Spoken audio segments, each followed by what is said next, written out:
انا اقول کن فیکون انت تقول کن فیکون. میرے پاس طاقت یہ ہے، قدرت یہ ہے کہ میں کن فیکون کا مالک ہوں. میں تجھے ایسا بنانا چاہتا ہوں کہ تو کن کہے گا اور ہو جائے گا.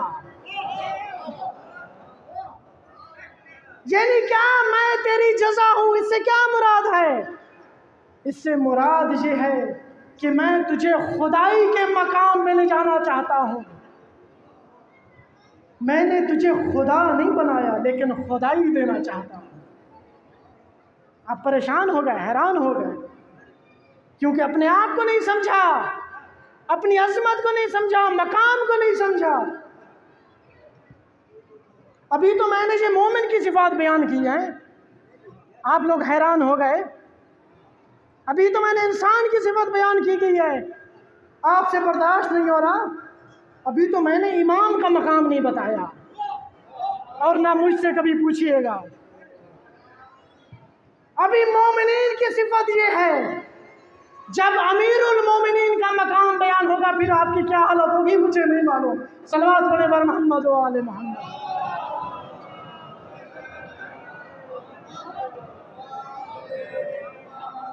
لیکن وہ مقام ملے گا کیسے، یہ ابھی بیان ہوگا. اور اس نے یہ مقام کیوں دیا یہ بھی بیان ہوگا. تو جنہوں نے اپنی اہمیت کو سمجھا، اپنے مقام کو سمجھا، اپنی قیمت کو سمجھا، جنہوں نے سمجھا کہ ہم جسم نہیں ہیں، پھر انہوں نے یہ بھی کہا چاہے موت ہم پہ آ پڑے یا ہم موت پر جا پڑے کوئی فرق نہیں پڑتا. آپ قرآن جا کے پڑھیے، سورہ شعراء جا کے پڑھیے. حضرت موسیٰ اور فرعون کا واقعہ ہے، آپ سب جانتے ہیں کیا ہوا. فرعون نے کہا اے موسیٰ تیری نبوت کی کیا دلیل ہے؟ کہا میرے پاس عصا ہے جو اژدہا بن جاتا ہے. کیا اس میں کون سی بڑی بات ہے؟ میرے پاس بھی ایسے جادوگر ہیں جو رسیوں کو اژدہا بنا دیتے ہیں. آپ سب جانتے ہیں. چلو مقابلہ ہو جائے. جادوگروں کو بلایا گیا. حضرت موسیٰ اپنے بھائی ہارون کے ساتھ وقت معلوم پر پہنچ گئے. قرآن جا کے کھولیے پڑھیے قرآن کیا کہتا ہے. اب دیکھیے جو ہی جادوگر پہنچے ہیں فرعون سے انہوں نے معاملات طے کرنا شروع کر دیے. معاملات کہاں طے ہوتے ہیں، قیمت کہاں طے ہوتی ہے؟ جب جسم کو دیکھا جائے، جب دنیا کو دیکھا جائے. اے فرعون ہماری قیمت لگا. قرآن کہہ رہا ہے، میں نہیں کہہ رہا، یہ پڑھیے قرآن جا کے. فَلَمَّا جَاءَ السَّحَرَةُ جب جادوگر دربار میں پہنچے قَالُوا لِفِرْعَوْنَ أَإِنَّ لَنَا لَأَجْرًا اے فرعون ہماری کتنی قیمت دے گا؟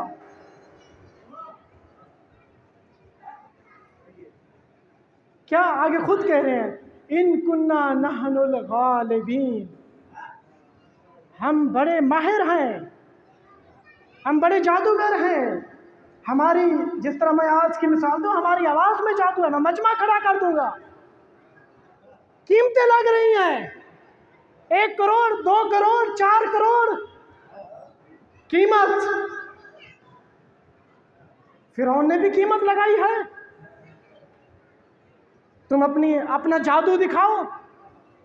فرعون نے کیا کہا؟ قرآن جا کے پڑھیے. فرعون نے کہا قال نعم وانکم اذا لمن المقربین، صرف انعام و اکرام نہیں دوں گا بلکہ تم لوگوں کو خاص الخاص میں قرار دوں گا،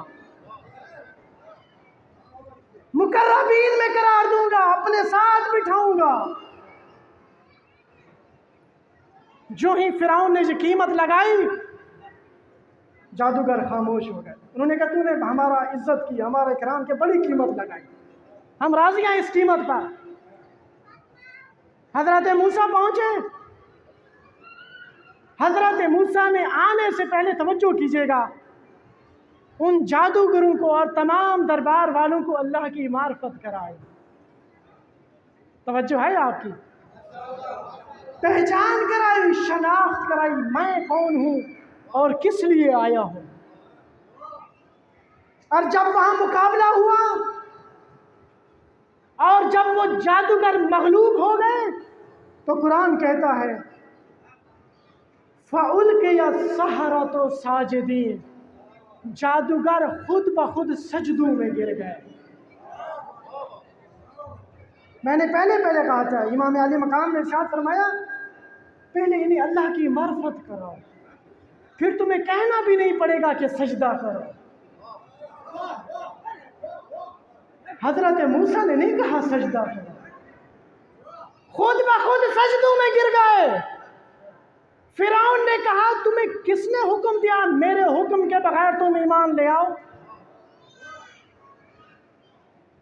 فرعون نے کہا میں تمہیں جلا دوں گا، شکنجہ دوں گا، تمہارے جسم کے ٹکڑے ٹکڑے کر دوں گا، عذاب دوں گا۔ جادوگروں کا جواب سنا ہے، سورہ طٰہٰ جا کے پڑھیے، سورہ اعراف جا کے پڑھیے، سورہ شعراء جا کے پڑھیے، خود جا کے تحقیق کریں۔ جادوگر کہتے ہیں ہمیں تجھ سے پوچھنے کی ضرورت ہی نہیں ہے۔ کہا میں تم لوگوں کو ذبح کرا دوں گا، ٹکڑے ٹکڑے کرا دوں گا، کہتے ہیں کوئی فرق نہیں پڑتا۔ اِنَّا إِلَىٰ رَبِّنَا لَمُنْقَلِبُونَ، اب تو ہم اس محدود دنیا سے لامحدودیت کی طرف جا رہے ہیں۔ اب تو ہماری آنکھیں کھل گئی ہیں، اب تو ہمیں اپنی قیمت معلوم ہو گئی ہے کہ ہماری قیمت کتنی ہے، ہمارا مقام کتنا ہے، ہماری عظمت کتنی ہے۔ تو جب انسان کو اپنی قیمت معلوم ہو، وہ شکنجوں کے خوف سے بھاگتا نہیں ہے، فرار نہیں کرتا۔ میرے پاس وقت نہیں ہے، نہیں تو میں اور مثالیں دیتا۔ حضرت حجر ابن عدی کا واقعہ ہے، معاویہ نے کہا مولا علی علیہ السلام سے نفرت کا اظہار کر، سب و شتم کر۔ کہتا ہے نہیں، مجھے اپنی قیمت معلوم ہے۔ جس کو قیمت معلوم ہو پھر وہ موت سے نہیں ڈرتا۔ آپ سب جانتے ہیں، کہا گیا حجر بن عدی کو اس کے بیٹے کے ساتھ فلاں مقام پر 8-10 اصحاب ہیں، ان کو جا کے ذبح کر دو۔ جب حجر بن عدی وہاں پر پہنچے، معاویہ کے وظیفہ خاروں سے کہا مجھے موقع دو، میں وضو کر لوں۔ اور پھر ارشاد فرماتے ہیں، پھر کہتے ہیں میری عادت رہی ہے کہ جب بھی میں نے وضو کیا میں نے 2 رکعت نماز ادا کی، مجھے اجازت دو کہ میں 2 رکعت نماز بھی پڑھ لوں۔ اور پھر کہا مجھے ذبح کرنے سے پہلے میرے بیٹے کو ذبح کرو۔ یہ کہنا آسان ہے، یہ کہنا آسان ہے، لیکن اس شخص کے لیے بہت آسان ہے یہ کرنا جو معرفت رکھتا ہے، جسے اپنی قیمت معلوم ہے۔ پوچھا گیا کیوں تیرے بیٹے کو پہلے کیوں ذبح کریں؟ کہتا ایسا نہ ہو جب مجھے ذبح کرو تو میرے بعد یہ مولا علی علیہ السلام پر سب و شتم کرنا شروع کر دے۔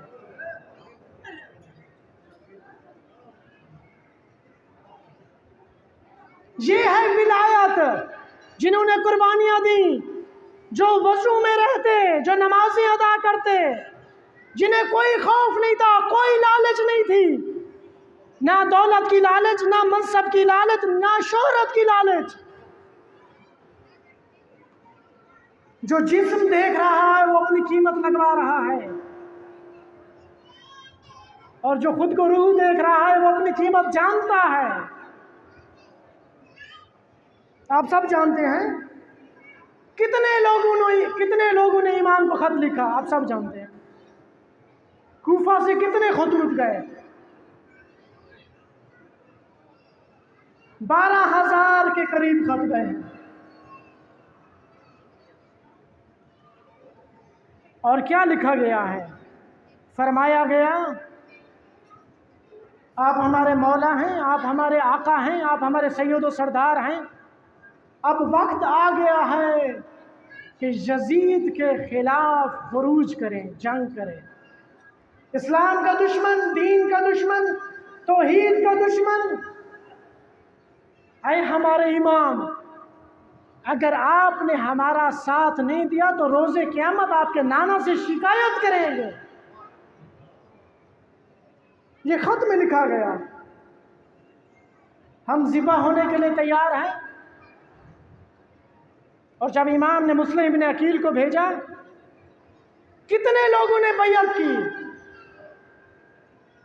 30,000، 40,000، بعض تاریخوں میں 1,00,000 لوگوں نے آ کے بیعت کی۔ بیعت کا مقصد کیا ہے؟ کہ ہم اپنے آپ کو بیچتے ہیں اور جنت میں ہمیں اپنا وہ مقام دیں جس مقام کے لیے اللہ نے ہمیں خلق فرمایا ہے۔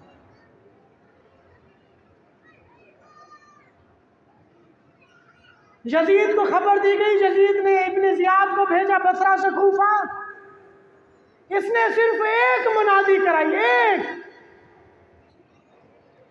کہ جس نے بھی مسلم ابن عقیل کا ساتھ دیا اسے گھر کی چوکھٹ پر سولی پہ لٹکا دیا جائے گا، اس کا مال حلال ہے، اس کے بچوں کو قیدی بنا لیا جائے گا۔ تو جو بے معرفت تھے وہ ہٹ گئے، جو با معرفت تھے وہ ڈٹ گئے۔ یہ نہیں کہ سب پھر گئے، 8-10 اصحاب کو اسی دن سولی پہ لٹکایا گیا۔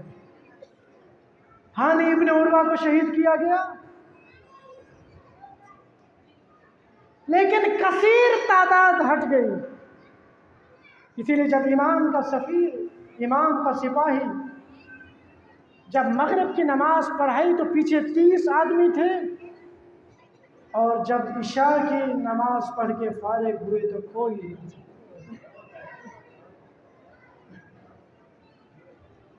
نعرے لگانا آسان ہے، ذبح ہو جانے کے لیے تیار رہنا با معرفت شخص کے لیے آسان ہے۔ اگر آپ نے اپنی قیمت شہرت لگائی ہوئی ہے تو آپ میں معرفت نہیں ہے۔ اگر آپ کا ماتم کرنا مجمع میں اور ماتم کرنا اکیلے تنہائی میں ایک جیسا ہے تو آپ مخلص ہیں، لیکن مجمع کو دیکھ کے بڑے بڑے ہاتھ، انسان اپنی قیمت لگائے۔ میں نے اپنی کون سی قیمت لگائی ہوئی ہے؟ اگر 2-4 لوگ بیٹھے ہیں تو مجلس میں جوش نہیں ہے، بہت بڑا مجمع ہے تو جوش خطابت ہے، یعنی مجمع دیکھ کے فیصلہ ہو رہا ہے، قیمت لگ رہی ہے۔ اگر بانی کی توجہ مجمع پر ہے تو وہ اپنی قیمت دنیا لگا رہا ہے، بے معرفت ہے۔ لیکن اگر اس کی توجہ اللہ پر ہے کہ میں نے یہ منبر جو میرے پاس امانت ہے ہر شخص کے حوالے نہیں کرنا، مجھ سے حساب و کتاب ہوگا، مجھ سے پوچھا جائے گا، میرے پاس یہ منبر امانت ہے، تو وہ با معرفت ہے، وہ اپنی قیمت جانتا ہے۔ سب چھوڑ گئے، امام کا سپاہی کوفہ کی گلیوں میں تک و تنہا رہ گیا۔ حضرت مسلم اکیلے ہیں، تنہا ہیں، پیاسے ہیں، سب گھروں کے دروازے بند ہیں، ایک گھر کا دروازہ کھلا ہوا ہے، شاید کسی کو کسی کی تلاش ہے۔ گھر کے قریب جا کے بیٹھتے ہیں، ایک مومنہ گھر کے باہر آتی، آواز دے کے کہتی ہے، اے شریف آدمی، تو مجھے شکل سے شریف لگتا ہے، دیکھ میں گھر میں اکیلی ہوں، میرے گھر میں کوئی نہیں ہے، یہاں سے اٹھ جا، اپنے گھر چلا جا۔ آواز دے کے کہتے ہیں اے مومنہ جس کا کوئی گھر نہ ہو وہ کہاں جائے؟ اجرکم علی اللہ، اجرکم علی اللہ۔ جس کا کوئی گھر نہ ہو وہ کہاں جائے؟ کہتے ہیں مجھے معاف کرنا، میں نے تجھے پہچانا نہیں۔ کہا میں امام عالی مقام کا سفیر مسلم ابن عقیل ہوں۔ مجھے کوفہ والوں نے خط لکھ کے بلایا اور بلا کے خود فرار ہو گئے، دھوکہ دے گئے۔ اس مومنہ نے معافی مانگی، اپنے گھر پہ بلایا، ایک کمرے میں مصلی بچھا دیا۔ مسلم ابن عقیل ساری رات راز و نیاز میں مشغول رہے۔ سحر کے وقت مسلم ابن عقیل کی آنکھ لگی۔ امام علی ابن ابی طالب خواب میں آئے، کہا مسلم ابن عقیل تم جلد ہمارے مہمان بننے والے ہو۔ نماز فجر کا وقت ہوا، نماز صبح ادا کی، ابھی تعقیبات سے نماز سے فارغ نہیں ہوئے تھے کہ اس مومنہ کے بدبخت بیٹے نے جا کے مخبری کر دی۔ ابن زیاد نے محمد ابن اشعث کو 70 افراد کے ساتھ مسلم ابن عقیل کے ساتھ لڑنے کے لیے بھیج دیا۔ ابھی اندھیرا چھایا ہوا تھا کہ فوجوں نے گھر کو گھیرے میں لے لیا۔ مسلم ابن عقیل نے کہا اس مومنہ کے مجھ پر احسان ہے، کہیں یہ ملعون اس کے گھر کو جلا نہ دے، میں خود گھر سے باہر آ جاتا ہوں۔ جب گھر سے باہر آئے سپاہ کے ساتھ مقابلہ کیا۔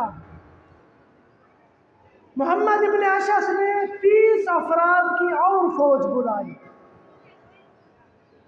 مسلم ابن عقیل نے مقابلہ کیا، پھر 100 افراد کو اور بلایا۔ 70 افراد کو مسلم ابن عقیل نے واصل جہنم کیا۔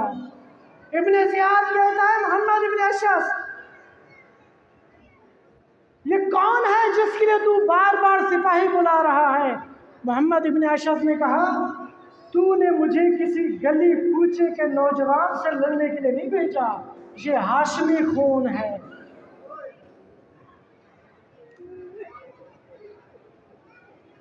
مسلم ابن عقیل کو دھوکے کے ساتھ امان کا وعدہ کر کے قید کیا گیا۔ جب مسلم ابن عقیل کو ہاتھ باندھ کر دارالامارہ کی طرف لے کے چلے ہیں، سامنے ابن زیاد بیٹھا ہے، ایک ملعون سپاہی کہتا ہے امیر کو سلام کر۔ فرماتے ہیں امیری حسین و نعم الامیر، میرا امیر فقط حسین ہے، میں اور کسی کو اپنا امیر نہیں مانتا۔ ملعون کہتا ہے اگر سلام کر نہ کر ہم نے تجھے ابھی قتل کر دینا ہے۔ کہتا ہے مجھے کوئی پرواہ نہیں۔ قتل کا دستور ہوا، دارالامارہ کی چھت پہ لے گئے، ہونٹوں سے خون بہہ رہا ہے، پیاس لگی ہوئی ہے، پانی مانگا، جب اپنے قریب کیا تو خون پانی میں ٹپک پڑا۔ دوبارہ مانگا، دوبارہ یہی ہوا، تیسری مرتبہ مانگا، یہ کہہ کے پانی پلٹا دیا کہ شاید میرے نصیب میں پانی نہیں ہے۔ جب قتل کرنے لگے تو مسلم ابن عقیل کی آنکھوں سے آنسو آ گئے۔ سپاہی نے کہا اگر موت کا خوف ہے تو یہ کام کیوں کیا؟ کہا مجھے اپنی موت کا خوف نہیں ہے، میں تو اپنے سید و سردار اپنے آقا کے لیے گریہ کر رہا ہوں، جسے میں نے خط لکھ دیا ہے، وہ معصوم بچوں کو لے کے کوفہ کی طرف آ رہا ہے۔ وہ تو نبی زادیوں کو لے کے، سیدانیوں کو لے کے کوفہ کی طرف آ رہا ہے، اسے کیا معلوم کہ کوفہ والے بے وفا ہو گئے۔ ادھر سرطان سے جدا ہوا، جناب موسیٰ کے بدن مبارک کو دارالامارہ کی چھت سے نیچے پھینکا گیا۔ وہ مومنہ کہتی ہے میرے دل میں خیال آیا میں جا کے دیکھوں میرے مہمان کے ساتھ انہوں نے کیا سلوک کیا۔ جب میں نے آ کے دیکھا مسلم ابن عقیل کا بدن ہے، پاؤں سے رسیاں بندھی ہوئی ہیں، گھوڑوں سے بازاروں میں گھسیٹ رہے ہیں، پامال کر رہے ہیں۔ کوفہ کے راستے میں امام کو مسلم ابن عقیل کی شہادت کی خبر ملی۔ اجرکم اللہ اجرکم اللہ۔ امام نے مسلم کی معصوم بچی کو اپنی گود میں بٹھایا، سر پہ شفقت کا ہاتھ پھیرا، بوسہ لے کے کہتے یا ابنتی، اے میری بیٹی آج کے بعد مجھے بابا کہنا۔ یہ کہنا تھا شیطانیوں کے گریے کی آوازیں بلند ہوئی۔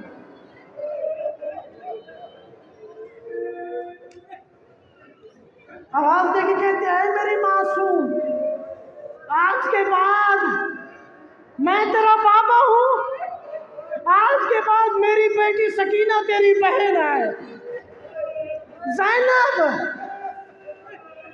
اس معصوم بچی کا خیال رکھنا، اسے آج کے بعد اپنے بابا کی یتیمی کا احساس نہ ہو۔ اتنی محبت کرنا کہ اپنے بابا کی شہادت کا احساس نہ ہو۔ ایک مرحلہ یہ ہے، ایک معصوم یہ ہے، اور عزاداروں ایک منظر میرے سامنے کربلا میں عاشور کا ہے۔ جب عاشور کا دن آیا، عصر عاشور تھی، شمر کے ایک ہاتھ میں سر مبارک، شمر کے ایک ہاتھ میں امام کے سر مبارک، ایک ہاتھ میں نوکے نیزہ پہ ردا تھی۔ ایک معصوم بچی خیموں کو آگ لگی ہوئی ہے، ایک معصوم بچی میدان کربلا میں دوڑ رہی ہے، آواز دے رہی ہے بابا بابا بابا۔ یہ بڑے ظالم لوگ ہیں، انہوں نے میرے کانوں سے بالیاں نوچ لی، بابا میرے کانوں سے خون بہہ رہا ہے، بابا انہوں نے مجھے تماچے مارے، بابا یہ بڑے ظالم لوگ ہیں، یہ یتیموں پر بھی راحم نہیں کرتے، بابا مجھے تیرا لاشا نہیں مل رہا، بابا مجھے تیرا